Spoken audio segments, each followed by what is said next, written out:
baby, at all. You don't have to be a star to be on my show, but you better be bold. The only thing that I require. Well, good evening, good evening, good evening. Welcome to the Little Hut Podcast. And of course, this is election 2024, and only bold candidates get the opportunity to come inside the Little Hut Podcast. So, of course, this evening, I am excited to have someone else with me. And for some reason, it's only women who are bold enough to sit down with Brown on Cleveland. But before I introduce my guest, let me put this disclaimer out there. The Little Hut Podcast and the Brown Report newspaper, Brown on Cleveland, let's be clear. We welcome bold candidates to sit inside the Little Hut. All interviews are unedited because we're not going to get sued. We are not affiliated with any political party. So now that you got that, let me introduce to you my candidate for the Ohio House District 20. Once again, she's back. She's not a stranger to Cuyahoga County. Please help me welcome Donna Walker-Brown to the show. Hey! Thank you, Kim. How you doing? Hey, listen, my day was long, and I know yours is longer being a candidate. But we got about 15 minutes. So, of course, this show is not about me, it's all about you. So, let's get down to the get down. Okay, let's go ahead and do this. So, you are a candidate for Ohio House District 20. Now, here's the thing. As I've been going through the community, first of all, let me applaud you for seeing all of these Donna Walker-Brown signs out there because it looked like you're the only person running for the seat. I'm just being serious. No hate, no pun intended. But for the people who don't know what a state rep is supposed to do, explain that to the audience. But then again, tell us, who is Donna Walker-Brown? Thank you. Brown on Cleveland. Well, a state rep is supposed to bring resources and funding home. They're supposed to help balance the capital budget, and they're supposed to write meaningful legislation for their district and the entire state of Ohio. For people that say they don't know me, I would say if you needed me, you would know who I was because I don't discriminate. If it's an issue that I'm going to fight on, it doesn't make a difference whether you're Republican, Democrat, independent, liberal. If it's something I believe in and it's something that's going to benefit the Black community, I'm always available. And the majority of time, you only know Donna Walker-Brown when nobody else you can come out and advocate for you, or nobody else can be a voice for the voiceless when you're in that category. Okay, very well said. Listen, I had the opportunity of sitting down with community advocate Frederica Mays Gates. And one of her concerns that she had with Donna Walker-Brown was that she said she does not know you, number one.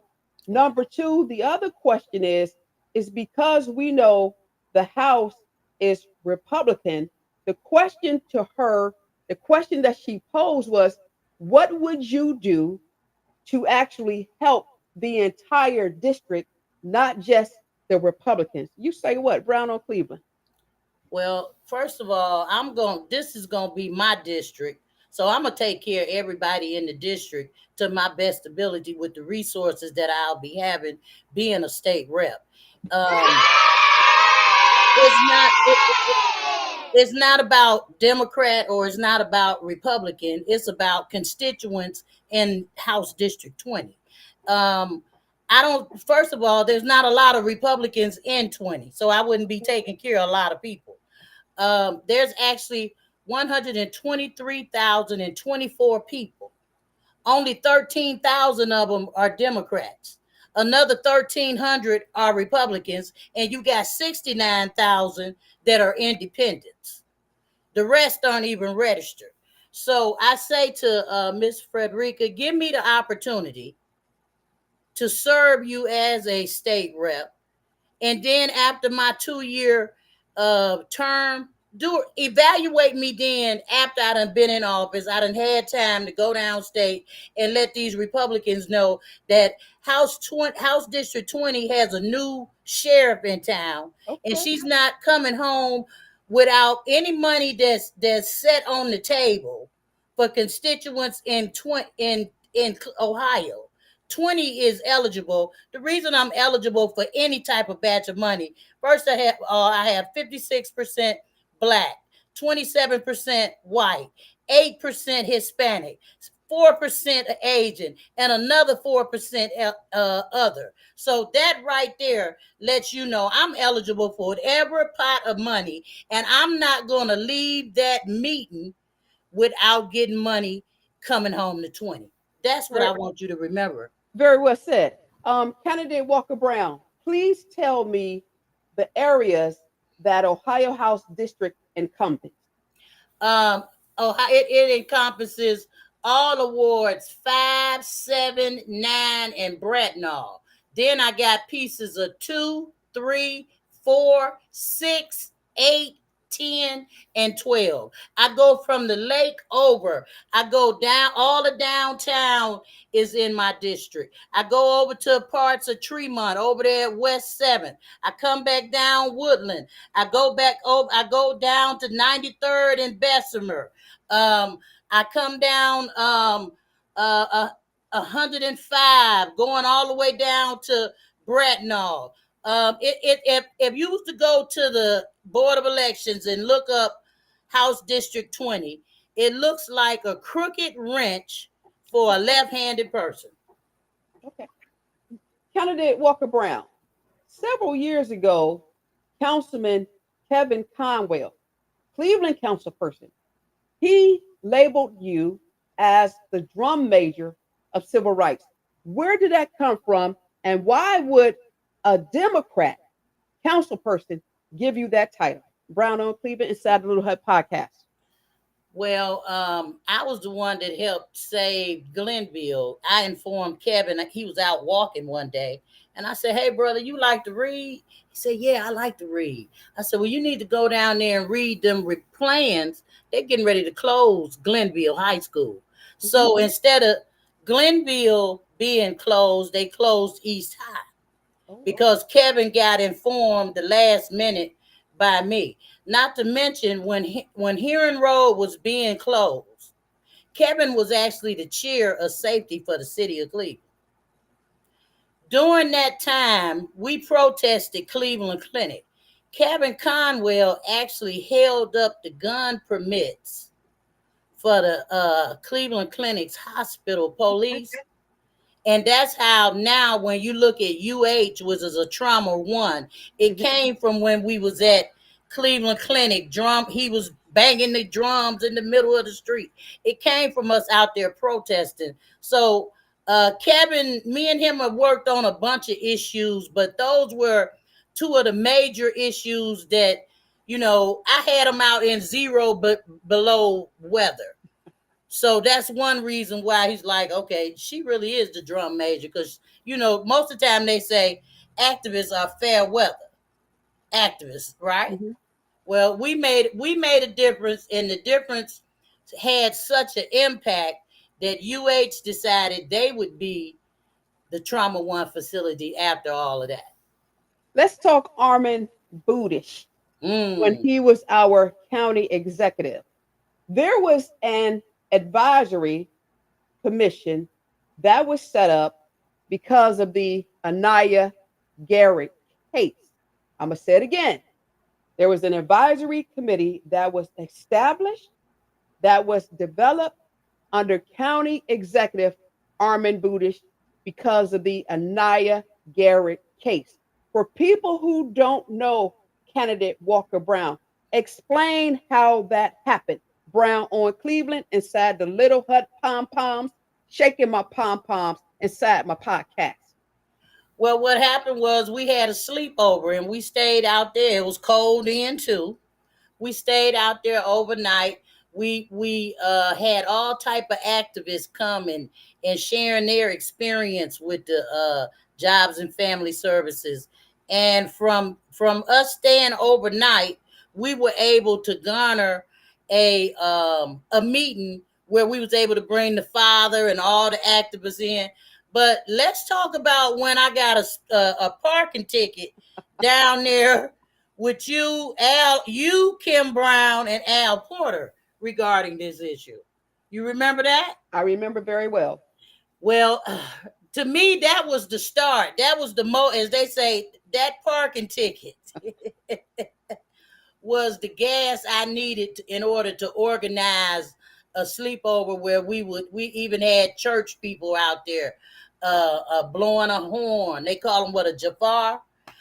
We you know To me, Anaya Day was special because she was one of our own, and to me that was the first time that the black community came out and they was an outrage, so to speak. And So I also was too, glad to and leave that. also too, there were some things going on inside the corporate boardroom where activists had never, ever, ever been invited to have a seat at the table. Donna Walker-Brown. Let's switch it. Policies, legislation. What are the top three concerns of District 20 Ohio House Brown on Cleveland? Well, actually, I have five I'm only concerns. looking for three. Okay, all right. Well, number one, let's talk about safety Okay. and making sure that the district is safe, and that would include my seniors being in this here safety plan. I plan on having some type of mechanism where a senior, when in distress, they can hit it. It can be directed to the police or a mini station. The second thing right now that's real hot to me, that I think is hot in the community, is we need property tax relief. And how I plan on giving you some proper homeowners property tax relief. The fact that we have what they call opportunity zones. Are you familiar with those? No, Oppor- explain, please. well, opportunity zones are where businesses actually come and they're able to get a discount on their tax breaks. Okay. So opportunity zones used to be called empowerment zones. Familiar? Familiar? Okay. Now, the definition of an empowerment zone is a distressed community.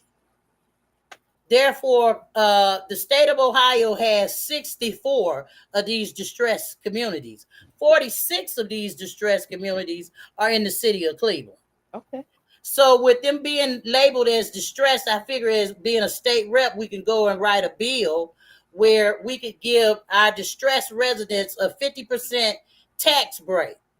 But with the government, you always got to give something back, right? Mm-hmm. So if I get you a 50% tax break, all I'm asking you for is in a year, spend $10,000 in any of the 64 that are statewide opportunity zones, or Okay. spend 60 or spend $10,000 in the ones that are in Cleveland. Therefore, if it's a give, that means you as a resident and a taxpayer, you're investing yourself into these here businesses, whereas the state is giving you a 50% break on your taxes. So that would be my second one. And my third one is we have to grow business out here on this Lake Erie. Okay. No one has been able to grow business out there, but I do have a plan where if we could possibly change our port from being a local port to maybe an international port. We here in this Ohio, we are kind of like the medical supply maker. So why are we shipping things to Baltimore when we got a big lake out there? You could ship them directly from Cleveland to Europe in less time. With us having a vision like that, you're talking about $40,000, 40,000 jobs, making $60,000 a year, making working off of the Great Lake Erie. So those are my three strong points: safety, um, getting the homeowners some property tax relief, and bringing employment off of that beautiful lake that no one has been able to make money off of, but yet it's still out there. Question. Yes. Are you willing to work with Dems and independents, libertarian, Green parties, whatever the case may be? What is your thought on working across the aisle, Brown or Cleveland? I don't have a problem working across the aisle, but issue one, I do have a problem far as, and I'm getting a little technical difficulty. Issue one, I do have a problem with how it's set up. I'm saying no to issue one on the fact it's going to violate the black voting block. And if you notice how I talked to you about House District 20 is the heart of the black voting block. So when I look at why I'm saying no to issue 20, and sometimes people don't understand it, the easiest thing for me is to draw a diagram. Um, this is us right now on the current gerrymandering and redistricting. We are a voter block right here. If you change and go to this here, what they say, create an appointed redistricting committee mission not elected by or subject to removal by the voters of the state, then all of a sudden your whole pie, which is us right here, Okay. becomes slices, 15 slices. So instead of you being a whole block, now you just part of a slice. So that means we would lose any type of voter block. It's gone once we adopt this. I do want to stop gerrymandering. It's just that issue one is not the solution if the black community has to lose their voter block. And this is not the first time this has came about. I'm sure Lewis and Carl and Virgil Brown and Arnold Pinckney, I'm sure that this here replica came right in front of them. And they made the decision, which were those were all Democrats except Virgil Brown. They made the decision to keep our voter block. And I feel as though we shouldn't right now. Everybody wants to give the Supreme Courts. They're tired of dealing with redistricting. Well, if you tired of dealing with redistricting and you a Supreme Court justice, you know what that let me know? You tired of working. So all I'm saying is let's not give people a way to cut their little, make it a job easier for them. Okay. Let's get us some justices in here that don't have a problem with hearing redistricting. Brown or Cleveland inside the little hut with candidate Donna Walker-Brown, who's running for Ohio House District 20. Listen, time has just gone real quick. So I need for you to wrap this thing up. Why should people vote early or at the polls for candidate Donna Walker-Brown? And before you answer, let me say this. I want to thank you for being bold enough to come inside and sit down with a Kimberly F. Brown, because it's totally unedited. We don't give questions. I don't care who you are. The questions are going to be asked. So I personally appreciate you for not running from the Little Hut podcast, because voters, they have a right to know. So back to my question. Give it to me in 90 seconds. Why should voters run to the poll, walk to the poll, wobble to the polls? Doesn't matter, to vote for candidate Donna Walker-Brown for the Ohio House District 20? Answer that, and we're going to wrap this thing up. Brown on Cleveland. You should run and step over people to vote for Donna Walker-Brown and fight your way to the poll to vote for me, because number one, I've been the voice for the voiceless over 20 years. I've been tried, tested, and my leadership is proven that it's been effective. Anaya Day's father was the first man in the state of Ohio to get a settlement, and he was a non-custodial parent. I have raised over 71 million for this district in the state of Ohio as a community activist. God bless you, and God bless the state of Ohio. Brown, Brown, Brown, that damn Brown on Cleveland. So you guys know, listen, election day is Tuesday, November 5th. If you don't vote, You know me, don't complain. Bottom line is this: do your homework. Ride through Ohio House District 20. Talk to the people, knock on doors. If you look outside and you're tired of things looking the way they look, listen, maybe you need to get yourself a new box of crayons. Listen, I don't care. I'm independent. Y'all know how I feel about stuff.